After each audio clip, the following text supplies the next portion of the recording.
vertu de l'article 75.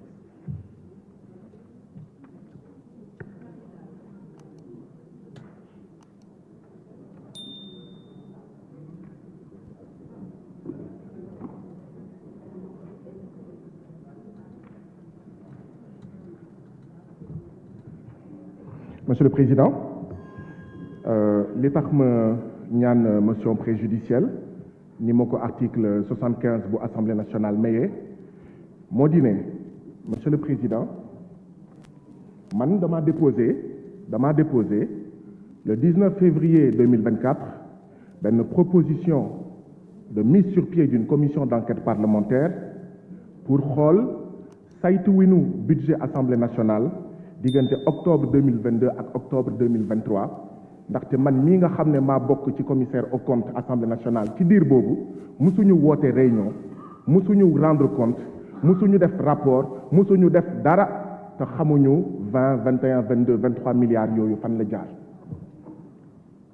léegi ci ginnaaw boobu président Macky Sall indi projet de loi lan moo tax ñun bu ñu déposé ci sa table yow président de l'Assemblée nationale doo ko xool te bii mooy ñaareelu yoon première fois bi mooy samay mbokk député PDS ñu indi fi commission d'enquête parlementaire fekk fi sama 10 commission d'enquête parlementaire yi ma déposé entre octobre 2023 ak décembre 2023 yow président Assemblée nationale ak sa bureau ak sa conférence des présidents ak sa majorité parlementaire ngeen pousse 10 commissions d'enquête parlementaire yooyu xool ba su waa PDS bii mooy deuxième fois nga koy def nga teg ko fan monsieur le président de l'Assemblée nationale nga teg ko fan ndax dafa am ñaari député ndax dafa am député am ndey ak député amul ndey lan moo tax fii ci Assemblée nationale ñun bu ñu déposé doo ko xool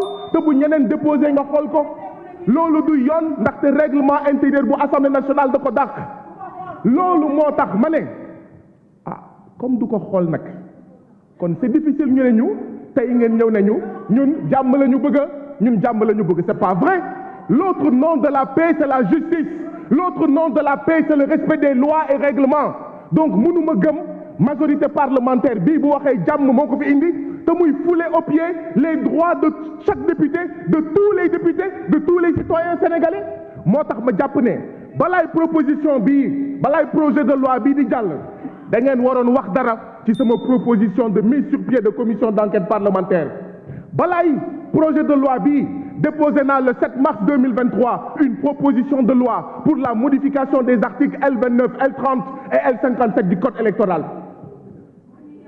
principe la ñuy doxee c'est pas parce que da ngeen di wër fu nekk di fen naan projet de loi bi pour Sonko la pour Pastef la pour détenus politiques yi te dara du ci dëgg moo tax ngeen foog ne du ma ñëw fii pour wax leen ne da ngeen war a respecter samay droits de député da ngeen war a respecter samay droits de député monsieur le président de l'Assemblée nationale ce n'est pas normal tout à l'heure vous avez fait une précision à mon collègue Sanu John j'attends une précision de votre part pourquoi systématiquement quand on dépose des propositions de loi, quand on dépose des propositions de commission d'enquête parlementaire, vous les foulez aux pieds, vous ne les regardez pas.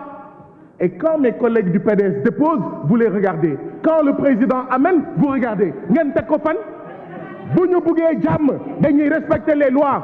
Oui, nañu génnee Ousmane Sonko, waaye nañ ko génnee par l'abandon des charges et pas une amnistie qui protège le fils du président. Oui, nañu génne tous les détenus politiques parce qu'ils n'ont rien fait, mais pas une amnistie qui protège le président, son fils, ses hommes et ses femmes demain. Abandonnez les charges parce que ce sont des charges fausses, fallacieuses. Monsieur le Président, j'attends de votre part, comme vous l'avez fait tout à l'heure, de manière si courtoise, de manière normale, à mon collègue Sanu John, j'attends que vous me disiez pourquoi systématiquement vous le faites. Et quand vous le faites, ça ne trahit qu'une seule chose. En réalité, c'est ce qui vous arrange que vous regardez. Lu leen arrangé wul du ngeen ko xool. Ce qui montre encore une fois que ce projet d'amnistie n'est pas en faveur du peuple, n'est pas en faveur de PASTEF, n'est pas en faveur des détenus politiques, n'est pas en faveur de nos martyrs, n'est pas en faveur de Ousmane Sonko, n'est pas en faveur de notre candidat Bassirou Diomaye Faye, mais c'est en faveur de votre camp, de votre président, qui est le parrain des tortionnaires, qui est le parrain des assassins, qui est le parrain de ceux qui ont blessé les gens, qui ont assassiné les gens. C'est ça la vérité. J'attends votre mise au point, Monsieur le Président. Ce n'est pas normal. Il ne saurait y avoir 2 députés, 2 citoyens. Merci, chers collègues. Comme le stipule l'article 75, ne peuvent intervenir le président, le rapporteur et le représentant du président de la République.